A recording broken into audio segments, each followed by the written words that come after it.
Welcome to Vampires and Mermaids. I'm Erin. I'm Risha. And this is a little bit of a bittersweet episode. Not because we're leaving. No, oh goodness, no. But because we've recorded this episode already. And we had a technical failure or us failure. We still don't know. We have no idea what happened. I went to edit it and we had stopped recording in the middle of the episode and then hit record again. But the entire it wasn't even first half, it was like first 3/4. Yeah. It was just gone. And I only had the last quarter, which would have made no sense because it was just the back half of my story with no context. So we are re-recording that today. Woo! So if you notice we're maybe, I don't know, if we're having a little less like, gasp, oh wow, it might be because this isn't the first time either of us are hearing this information. We're going to pretend it's the first time. We're going to fake it. The very first time. We've both had to fake it before, but not in a while, so we'll see how good we are at it. Would you like to start us off, Risha? Yes. I honestly already forgot which one you talked about. I talked about the Ramanga. Do you remember? Yes, that word sounds familiar, but I don't remember characteristics. It's from Madagascar. Yes. From that area of the world. And it is a living vampire who served royalty in Madagascar, or Madagascan folklore. I do remember now. This is cool. And in some areas, they lived outside the normal boundaries of society and served the chief of the tribe. The main thing that goes through like all of the lore is that they would eat the fingernail clippings and drink the spilled blood from medical treatments of their noble masters and mistresses. I remember the fingernail clipping. I was like, you're like, ew. Yeah, like, that I still have a hard time getting over that. Which actually, did our boss tell you that she found out that some of our front desk people are clipping their nails at the front desk and leaving it? I had found that once. I think you were with me. I flipped the keyboard over. Was that you? Yeah, no, I don't think it was me. Okay, it must have been TT. I'd flipped the keyboard over because I'd like, I don't know, I was like eating a donut or some shit in classic Erin fashion and like a little crumbly got in a key and I was like, oh no. So I flipped it over and like shook it and fingernail clippings came out and I was like, oh my God. Because I remember someone else was there because I was like, is this a fucking fingernail clipping? So it must have been TT and she was like, oh my God, yeah. And I'm like, you know what? I don't know the last time someone's flipped this over and shook it out. We're just going to pretend that this happened a long time ago. Our boss sat down at our desk the other day up front, our volunteer desk, and there were fingernail clippings on it. And I'm so genuinely confused. Who thinks that's okay? That's gross. If you're trimming your nails in a public location, don't. That's socially not acceptable.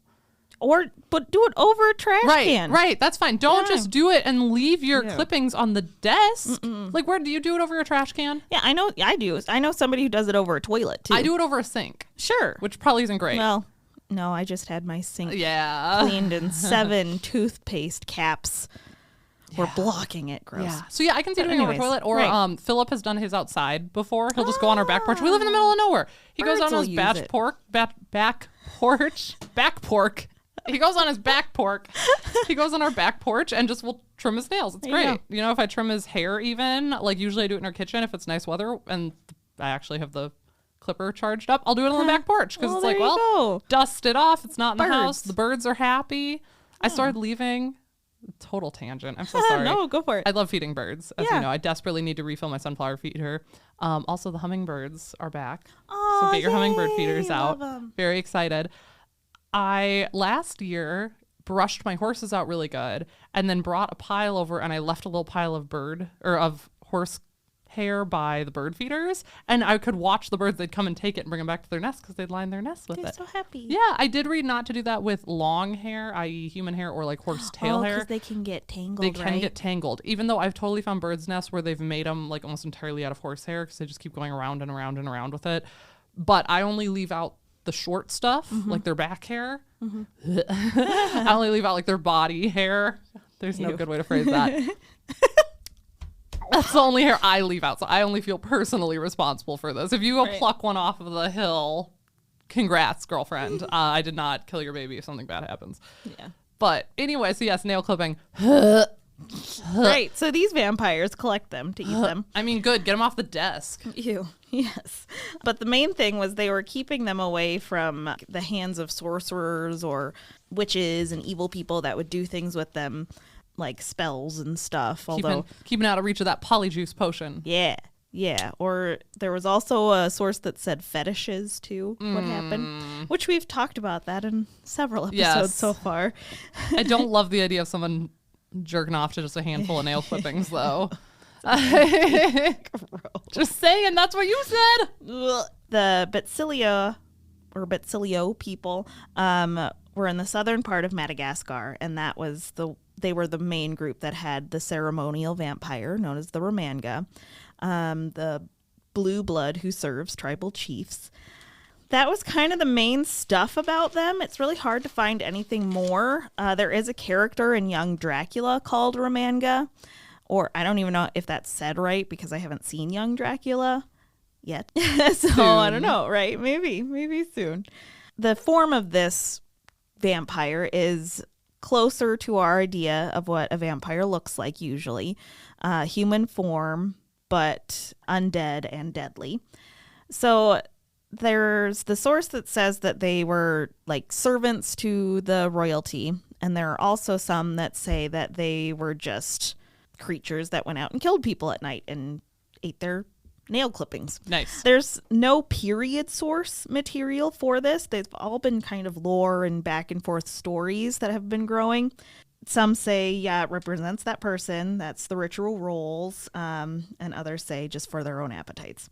When the medical things would happen or the nail clippings would happen, if the Ramanga wasn't around, they would just collect them and wait for the Ramanga to come back so that they could consume it. So they would like put it in a bag, put it in storage for them to come back. That's so serial killery. It's gross. Your bag of nail clippings. Mm-hmm. Mm-hmm. So they could have been active during the Dark Ages. Like what is that?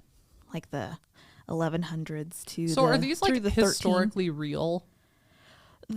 So are we not sure? We're not sure because there's no actual period source material for it. There's just stories kind of referencing. This could be straight up lore. This right. could be a weird reference to a weird thing that actually happened. Yeah. Okay. But there isn't any actual like real source material. Right. I think it's mostly been like orally passed down story-wise. Sure.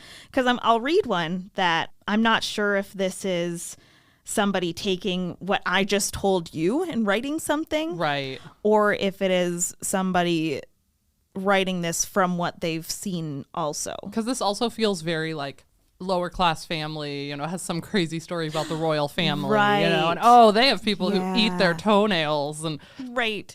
Or it could also be some sort of colonial thing where it's like, those like primitive people do that, or how disgusting and right. less than us and shut up, it's culture, their or it's ideas that real. they had. Yeah. Right. Okay. But this is kind of fun. It's a story about kind of the origin of the Ramanga. So it's on an island off Africa's southeast coast, Madagascar, lived Ramanga and her brother Rafizi.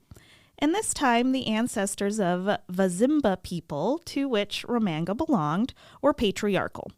While Ramanga was the oldest child of the king and exceedingly smart, as well as ambitious, the younger Rafazi was marked as heir. Unwilling and unable to accept a secondary role, Ramanga made sacrifices to the spirits of her people to bribe them into raising her above Rafazi or Rafizi, one of the two. When that didn't work, she began sacrificing to increasingly darker spirits until one of them finally answered her call. The spirit offered to lift Ramanga up if she would only sacrifice the sun inside her as payment. Her heart, already burdened by the unfairness of her situation and envy towards her brother, Ramanga willingly agreed. So during the course of 7 nights, the dark spirit initiated Ramanga in its heritage of shadows and illusion, showing her that real power lay not in giving orders, but in making them. Outward power might lie with the king, but real power lay with his advisors, the spirit said. Taking these lessons to heart, Ramanga returned to her people and openly supported her brother, even while she manipulated him to do only her bidding. cementing her control over Rafazi and his children with the power inherent to her sonless blood. Ramanga directed the future of the kingdom from that night onward. Her influence was even so great that the Vizimba came to favor queens over kings. Though it isn't known if Ramanga deliberately manipulated this development or if her mere presence instilled a sense of female rulership in the land. And so she took over, but she didn't like only having one island. So she soon began to teach others to be like her so they would further spread her influence, carefully keeping the island off major naval routes so it would remain hers exclusively. She used her power to draw in occasional traders from as far as the Arabian lands. And through these people and their trade, Ramanga's lineage spread to the kingdoms of Ghana and Khanum, as well as Constantinople in the Middle East. And a Ramanga typically maintains the facade of a humble servant, gently guiding people for their own good, while she controls kings and queens like a puppet master. She likes to remain close to her mortal followers, living amongst them as if she belongs. A Ramanga is often the first Laban in the region to meet with European Canaanites, and in typical diplomatic fashion, she might avoid direct clashes and make suggestions on how to best approach things instead. As a result, a prince may come to view her as a valuable ally or guide. Of course, declining to take Ramanga's advice might find a person catching a carefully orchestrated sunrise, even as she remains clearly blameless. Cool. So that was somebody wrote that. I don't know how much they actually know from the lore, but that's kind of a fun I like it. thing. Yeah. Don't consult dark spirits. No, that's and don't probably keep not. getting darker till someone listens. Yeah. But it seemed to work for her. It did, Yeah, she got what she wanted. Yeah. Yeah. I remember the first time, because again, we're re-recording this. Right. The first time you told me this, I just disassociated so hard because it sounded like Rafiki from The Lion King. Right. So I actually really tried to pay attention that time. I was like, Good don't job. disassociate. But I liked that. That was nice. Good. Thank you. Yeah. I don't have a good transition. Well, I guess it's not even a transition, but this episode for me is a little bit of a corrections corner, if you recall. Right. Because last week we talked about Annette Kellerman, which is why when I was like, what did you talk about? Because all I could think of was the vampire from last week that licked the feet. You. And that's all I could think about. So I was like, I know it's not that. The image I found Yes. was not great. No, but it was gross. so good. It's a great image for the Instagram, but it's not a great image to have burned into my mind. No. So that's why I was like, I don't remember because that's all I could think of. But I talked about Annette Kellerman last week, and I talked about how she worked at an Aquacade, and I was like, I don't know what that is because the Wikipedia link took me nowhere. Well, Wikipedia needs our funding, and they probably just need some help on that. But anyway, our Aquacades are totally a thing. Yeah. Specifically, the Aquacade. So, an Aquacade is what we'll be talking about, and then I'll talk a little bit about mermaiding also. But an Aquacade is an elaborate aquatic performance or exhibition consisting of swimming and diving, which is what Annette Kellerman did. The Aquacade first debuted, it was Billy Rose's Aquacade, and Billy Rose was kind of I don't want to say American starlet, American businessman, entrepreneur, kind of had his fingers in a little bit of everything, but he was very big into entertainment and performances and orchestrating that. And he debuted his Aquacade during the 1939/40s World Fair. This was located in Flushing Meadow Park, Queens, and it had 10,000 seats and a pool that held 1,750 tons of water. So as they said in the article, I saw that we bypassed gallons and went straight to tons. So much. Crazy. It was designed in 1936 by Sloan and Robertson, but Billy Rose specifically wanted several last-minute changes that were done in like 1939, so the year it debuted. And I just can't imagine how many people he pissed off and stressed out with that. Like, we've just made this huge entertainment theater with water, and you're changing things like 6 months before it's the World's Fair. Like, screw you, Billy Rose. So I just can't imagine how pissed off he must have made people. Now, you helped me a little bit when we recorded this the first time, so hopefully you can help me a little bit now too. This was not a New Deal project. Right. Yes. but it did use WPA, which was Works Progress Administration, land and labor. And then when it was converted, that conversion was a New Deal project. So for those who aren't familiar with that, maybe aren't from this country or just haven't studied this, the New Deal project and WPA and several other programs were something that came about during the Depression. Yeah, it was relief for that, or just trying to give to the communities during that time. Because it was essentially a way to make jobs, right? Right, make jobs in construction, but also to have something for people to see a little bit of hope, too. Sure. Like grandstands and fairgrounds are sometimes. I know the Hoover Dam. Some of those, yeah. Philip actually brought something up yesterday, and I can't remember what it was that he said was a CCC, I think. And that's like a citizens conservatorship something. And it's part of the New Deal program. I was like, hey, good thing we're re-recording that episode. Yeah. Maybe that's the wrong acronym, but it was citizens conservatorship something. Okay. Maybe it was like CCP. I don't know. But I don't remember what we were talking about, but that did come up actually, which was kind of fun.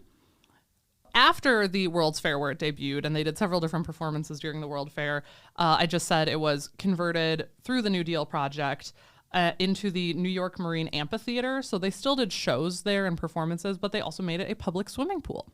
So there are some fun pictures from that. Yes, I'll definitely post some photos. It was later renamed the Gertrude Ederle, Ederle, I'm probably saying that wrong, Amphitheater. And Gertrude was an English Channel swimmer from New York, which was very cool. So they renamed it after her. It closed in 1977, though, and was demolished in 1996, which is sad because I think that would have been really cool. Well, but if you don't upkeep it. Very true. Yeah. Yeah. And I'm sure it cost a ton, and it was probably in very high demand. Oh, yeah. I mean, in Queens, I'm sure that was in a high demand area, and they probably wanted to put something else in. I don't know what's there now, but who knows? We're going to talk a little bit more about mermaiding, because the Aquacade was kind of one of the first places that did public displays of like these swimming events. It wasn't the only one. I'm not saying it was the first by any means, but it was the first like largely publicized. I mean, it's the World Fair. It's a big freaking deal. But another place that was very well known for their mermaiding is Weeki Wachee Springs, which is on the Florida coast, and it has since been integrated into the Florida park system. So these are naturally occurring springs where they actually have been hosting mermaid shows since 1947. So they often, a very long time. It's probably one of the oldest consistently running one that I was able to find. Again, I'm sure there were some back before photographs and recordings. I don't know, but they often had performers who would wear, mermaid tails and do other just like diving exhibitions, kind of like at the Aquacade too. Recently, mermaiding has actually been inducted into an actual sports category, and there have become competitions that will judge people's mermaiding. This includes the butterfly stroke, dolphin kick, endurance, breath holding, underwater posing, and costume. This is quite a workout because the butterfly stroke for like an average sized female burns 748 calories in an hour. So very big, lots of work. And as it mentioned too, it's a lot of core. Yeah. That's especially your legs are stuck together. I mean, it's a full body workout. Your arms and legs are doing a lot too, but that's a lot of core. So it's a great workout program. If you're interested in getting into mermaiding, it seems like it's a very welcoming community from what I can tell. That being said, it is a really expensive community. Oh, yeah. Yes. So a monofin, which is just like your feet, little foot tail, that runs anywhere between $40 and $400. A tail skin runs $35 to $700. And a silicone tail is going to probably be thousands because you typically have to get those custom. And they take a ton of work, but they look gorgeous. A few other pop culture references I saw that talked about mermaiding was somewhere said that the first time it was shown in films, which is not true because we talked about Annette Kellerman being a mermaid in films and other things, but they highlighted the movie Splash, which I enjoyed because we talked about that movie. Yep. Big fan. In 2015, there was actually a huge resurgence of mermaiding and mermaid popularity, and I will eventually be covering that. Because I remember that being a huge trend at the time of like a lot of the bathroom decor and like blue and pink scales, mermaid Halloween costumes. But in 2015, mermaiding got so popular that some pools actually banned the tails from being in their public pools. This was largely because it was a safety issue to other people. 'Cause, you have a big extension on your tail and you're knocking into people, but also because there is kind of a hazard with it. because anytime you are swimming with your legs tied together, you need to know what you're doing. It is highly recommended that you don't ever swim alone if you're mermaiding. Make sure someone is with you. Make sure you can get out of whatever costume or anything like that you're in. There's lots of training for that can help, because if you're panicking, your brain doesn't work the same. And you combine that with water, it's kind of scary. Right. That's not me saying don't ever do it. If it's something you're interested in, great. Just go find that community that can help you do it safely. Right. And I remember the first time we recorded, we mentioned to do your research on the tail you get too, because some of those can be really dangerous. Absolutely. Some of the cheaper can definitely be things that you can harm you. Yes, and like those monofins, I remember seeing them as a little kid and thinking they're so cool, and I desperately wanted one, and my mom would not let me get one. And she was constantly telling me it was going to make me drown. That's not necessarily true. However, I get it, because also my mom is not a swimmer at all. And a lot of times she'd be the one to take me swimming in like a pool or something. And she was there. And don't get me wrong, she could have jumped in and helped me. But also I totally see not wanting my kids' feet together. Like as an adult now, I'm like, oh yeah, I wouldn't have let my kid tie their feet together either, especially if I'm not in the water with them as a confident swimmer. And again, I was totally safe when I'd go swimming. But like, I don't know, I get it. I get it more now as an adult. So yeah, just if you or your kids or anyone around you wants to do it, just get them the proper research. You know? There are risks in all sports and everything, but just be smart about it. If you just want to go watch mermaiding, there are several different locations where you can do that. The most popular one is called Dive Bar. It's in California. I think Sacramento, but that could be wrong. I probably shouldn't have even guessed. It's in a really popular California city. And it has a 40-foot aquarium where you can eat and have your drinks and watch mermaiding happen live. There's also the Rec Bar in Florida. And I think I mentioned this last time. The funniest to me is Sip and Dip Lounge in Montana. And just the idea of there being mermaids in Montana just cracks me up. Like, I love it. I love that the Midwest is representing. I just did not expect that. Right. So that's a little bit about aquacades and mermaiding. Sure. I follow a performer on TikTok. I think it's Haley Mermaid. Yes. And she performs at one of those. I'm not sure which one. So cool. They have a bucket where you can tip the mermaid. And so kids sometimes will put like crustaceans from their table in there, thinking that they're giving the food to the mermaid. Yeah. That's kind of really cute. I love that. I think that's everything we've got this week. If you're not already following us on Instagram, it's Vamps and Mers. Feel free to email us at vampsandmers@gmail.com. Wherever you're listening, hit that follow button. Give us a like. Yeah. 5-star us. We're on YouTube now. Yes, we're on YouTube. Video-wise, but the podcast is. So give us a follow wherever you listen. Woo! Woohoo! All right. Cover your necks and watch your tails. Stay thirsty and keep wet.